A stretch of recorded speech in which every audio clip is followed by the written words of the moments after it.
I'm writing this in my fitness log and setting it to automatically post this message and my progress for the day once the day is over. I hope someone sees it. I've been trying to get into better shape. The doctor says I need to lose another 40 pounds, and thanks to the trendy vegan diet of mushrooms and seitan and quinoa, I've lost about 8 so far. My niece showed me how to install a pedometer application onto my iPhone so I could use it when I jog. It was a lot of fun tracking how many steps I take and how many calories I'd burned. It was like a game. One afternoon, I dropped my phone in the driveway and cracked the front. I worried I'd broken the thing. I called Carissa from the home phone and she suggested I test it out. If everything worked, I could just ignore the cracked glass. Everything seemed fine except for the phone part. For whatever reason, it shut down every time I tried to pull it up. That didn't matter much though, since I only used my landline. There was one other issue though. The pedometer app was recording incorrectly. I get from the first to second floor in my house. You need to climb 14 stairs. I tested the pedometer and it counted 15 steps. I tried it again on the way down. 17. To be honest, I felt a little dejected.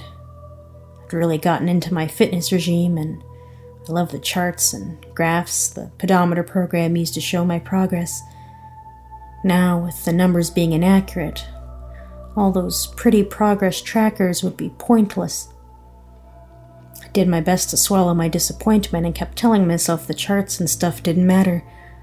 The exercise was the only important thing. So I kept going. I still used my pedometer as a reference, but I didn't bother tracking anymore. Time went by and I must have gotten into a groove because I was losing weight and getting into better shape quicker than I thought. I felt great. Even at 56 years old, I had the energy of someone 20 years younger. When I visited the doctor for another checkup, I complained to him about recurring pain in my shins and feet. Apparently one of the problems with exercising when you're overweight is it can take a toll on your legs and feet. I should have known. He told me to ease up on the jogging until the pain went away, and then I could slowly work back up to it. I decided to take his advice about jogging, but I'd walk instead. I wasn't just gonna sit on my ass and do nothing. I'd lose all the progress I'd made. So every evening I walked. Out of habit, I checked the pedometer every now and then. Before it broke, it took me a little over 4,000 steps to walk a mile. Now it was registering between 2,500 and 4,000 for the same distance. I would have found the wildly inaccurate readings funny if my legs and feet didn't hurt so much. It wasn't as bad as when I jogged, but it was still painful. I started to worry I'd have to stay on the couch for a while after all. This morning I decided to take a good long jog before I took a full week off to give my body time to recover. Instead of my usual mile, I decided to do 3. I knew I couldn't run the whole thing, but I'd slow down and walk until I was able to jog again. The local high school has a track with a rubberized surface, so I figured that'd be a little less detrimental to my legs and feet. Still, before I left, I popped a few ibuprofens knowing my lower half would be really angry with me the whole way.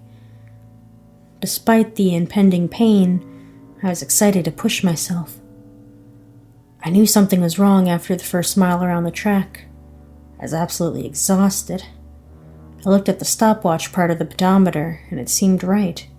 13 minutes and 19 seconds. Not a time to write home about, but much faster than when I'd first started jogging. My breathing was awful, though.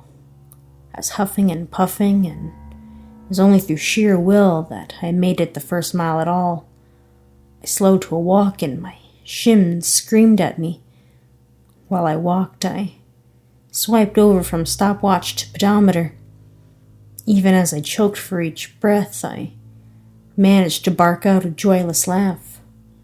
The pedometer, which I had zeroed out before I'd started, read 15,000. I I kept watching the pedometer as I ambled forward, dreading the moment when my breathing would slow and I'd be able to jog again. With each step, the numbers got even crazier.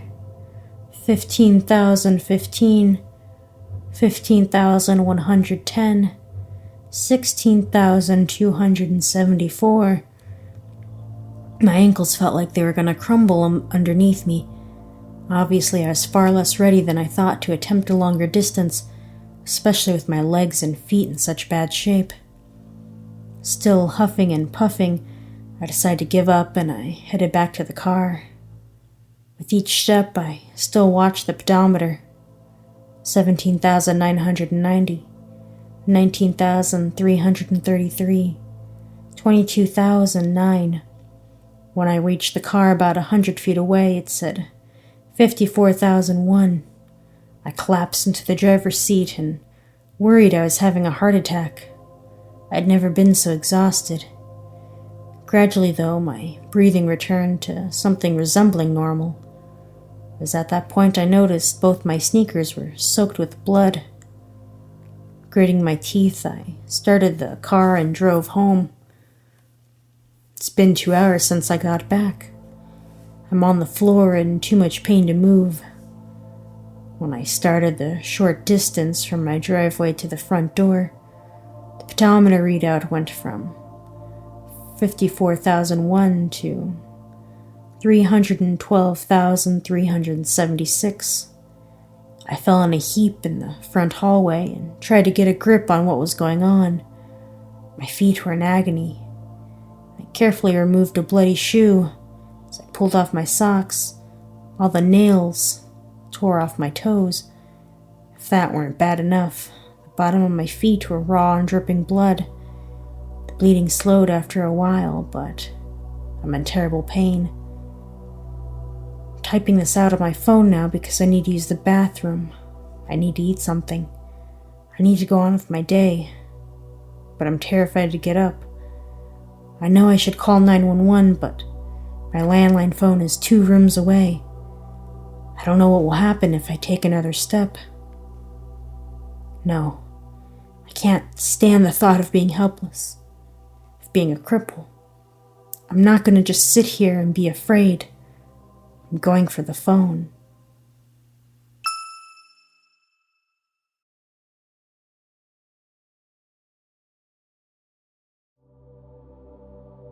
Hi, this is Amori. I hope you enjoyed that reading.